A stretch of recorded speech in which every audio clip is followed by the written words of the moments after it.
আসসালামু আলাইকুম। কি তো অবস্থা আপনারা আছেন ভালা? আজকে ও মসজিদে নামাজ পড়ছি আমরা, মানে আমি পড়ছি। এখন পড়ার কারণ হয়েছে কি, আমরা বাড়ির সাইডে মসজিদ আছে। এখানে পড়ছি না, কারণ এখানের মধ্যে এসে কি আপনার যেহেতু ঠান্ডা বর্তমানে, এমনিও পড়ি না। যে তোমার জুম্মা নামাজ হইব আমরা এখন আমি পড়ি না, মসজিদে পড়ি আমরা। কিন্তু বাগলপুর আর আমরা টুইছি গিয়া উত্তর খালাপুর, বুঝছেন না? বিষয়টি শিখা ওখান হই, তো একটু দূর হয়েছে নামাজ পড়া লাগে।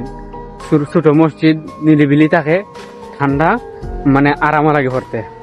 তো বাড়ির দিকে যাইতেছি, এই আহম ফারাইন লাগে।